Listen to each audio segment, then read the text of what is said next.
On May 7, 2025, India launched OperationSindoor, a series of airstrikes targeting terrorist infrastructure in Pakistan and Pakistan-occupied Kashmir.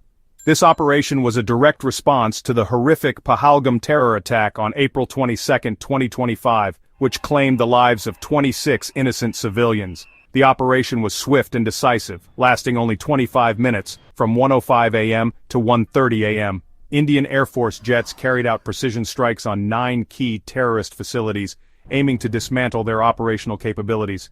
The targets included training camps, logistical hubs, and communication centers, all linked to the planning and execution of attacks against India. Operation Sindoor signaled a paradigm shift in India's approach to cross-border terrorism, moving beyond diplomatic protests to direct military action. The success of Operation Sindoor hinged on meticulous planning, precise intelligence, and the skillful execution of the Indian Air Force. The aftermath of the operation witnessed a wave of reactions from the international community, with some praising India's decisive action, while others expressed concerns about escalation. The picturesque town of Pahalgam in Jammu and Kashmir became the site of a horrific tragedy on April 22, 2025, when a cowardly terror attack shattered its tranquility.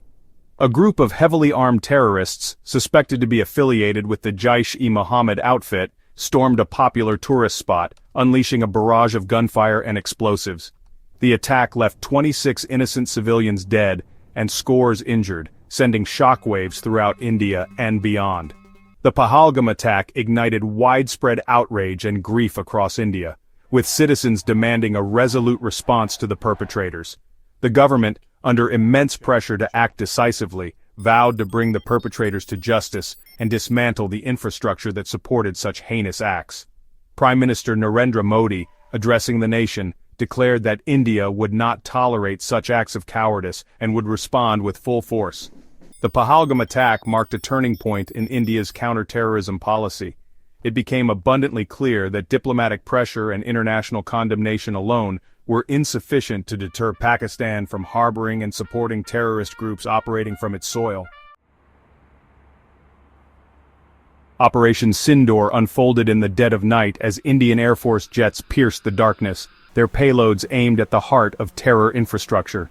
The operation targeted 9 meticulously selected locations across Pakistan and POK, each playing a crucial role in the network that sustained and supported terrorist activities against India.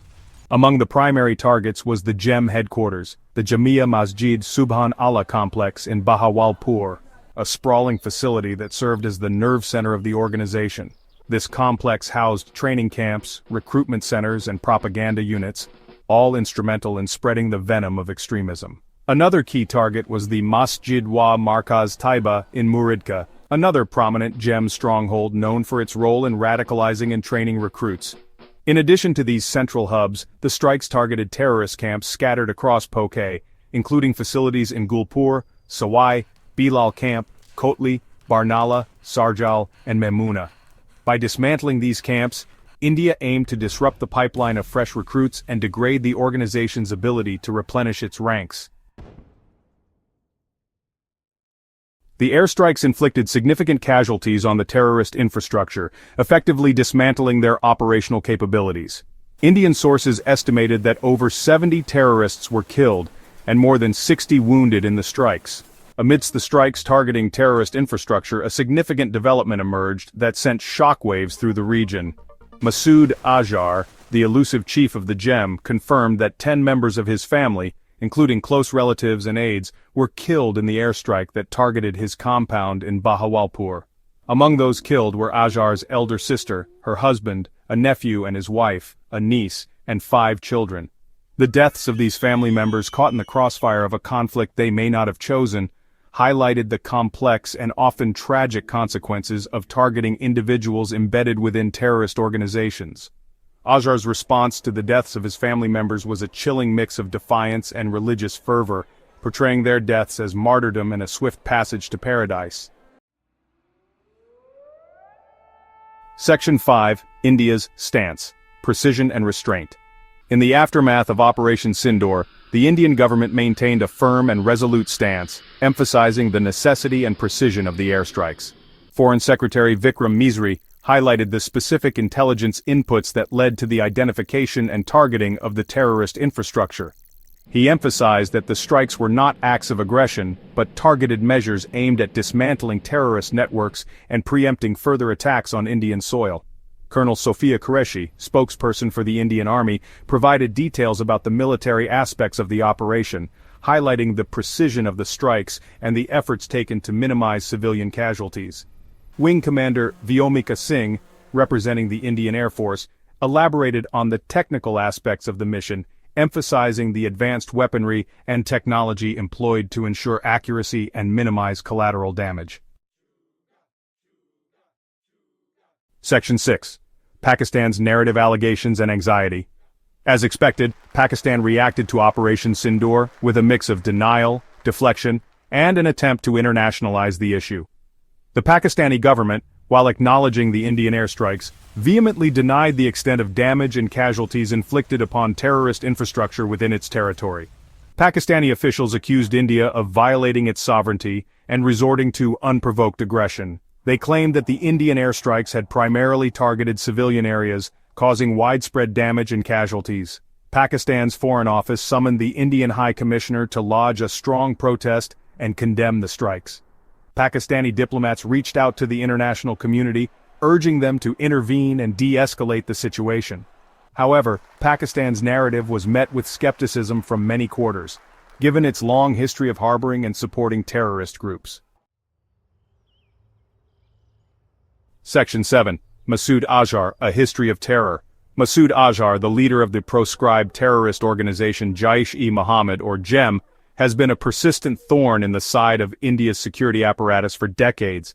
His name has become synonymous with a litany of terror attacks that have claimed the lives of hundreds of innocent civilians and security personnel.